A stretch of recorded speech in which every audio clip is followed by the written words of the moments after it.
You're listening to Rebel Spirituality with me, Sam Goldfinch. Here's the truth. Wisdom doesn't follow rules. So each week we're going to explore what it means to wake up your way so you can live a more peaceful, creative and inspired life no matter your circumstances. It's time to blaze your unique path to truth.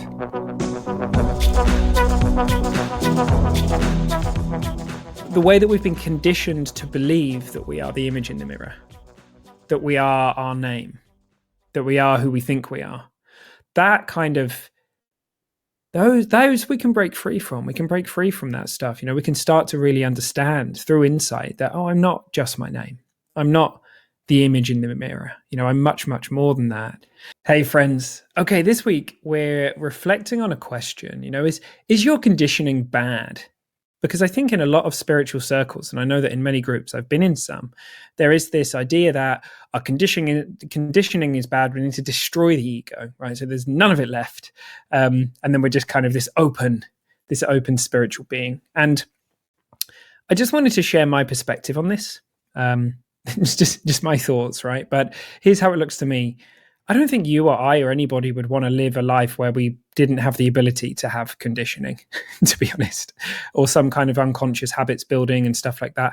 Like, the intelligence behind life through insight has provided us the ability to have habits and conditioning and things that we don't have to kind of think about consciously. They just happen. We learn how to tie our shoelaces. No energy needed. We just do it without thinking about it. We learn how to drive from A to B. We learn how to drive, actually. Imagine if every time you got in a car, you had to learn how to drive again. That would be fun, right?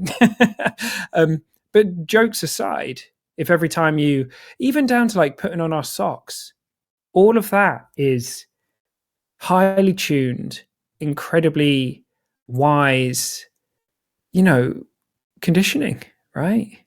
Now, obviously that's not all of it. There's also all of the self-concept to some extent is the conditioning that we've been, the way that we've been conditioned to believe that we are the image in the mirror, that we are our name, that we are who we think we are. That kind of, those we can break free from. We can break free from that stuff. We can start to really understand through insight that, I'm not just my name. I'm not the image in the mirror. I'm much, much more than that.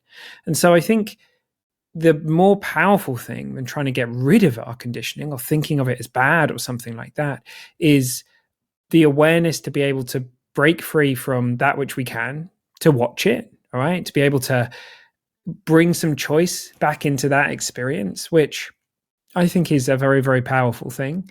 And if we have some conditioning that's kind of hurting us or that we want to move. So example, if we are addicted to smoking cigarettes, for example, obviously there's huge benefits for us releasing that conditioning and for us to find ourselves back in a space where we're not smoking or whatever it may be.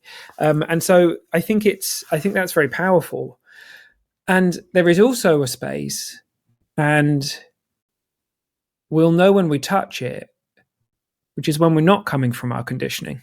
When we're so vibrantly alive, when we're so in the moment, that we're coming from wisdom, that we're coming from source, that we're coming from life.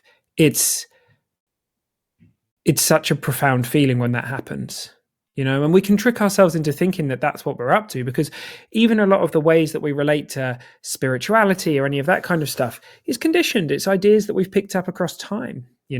One of the reasons behind the word rebel is that I want everybody who's listening to this to be able to kind of forget everything that they know and start afresh as often as possible, right?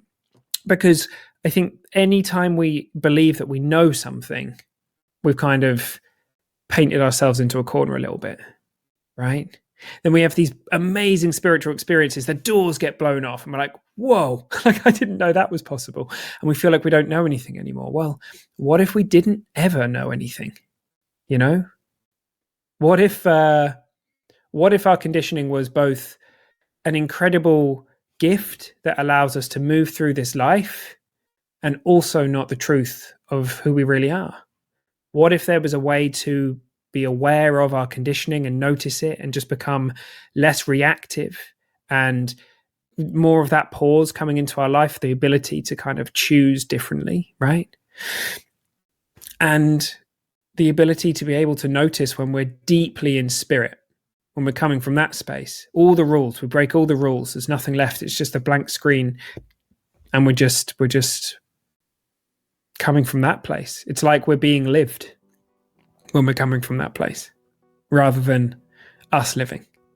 So yeah, an interesting one today. But as it looks to me, conditioning, it depends what we're talking about, but I don't really think that the job is necessarily here to kind of remove all of it, because as I explained before, I don't think anyone would want to. It would just be a very different existence if we had to learn to talk every time we went to go and have a go, right? All right, team. I hope you have an amazing day. See you soon.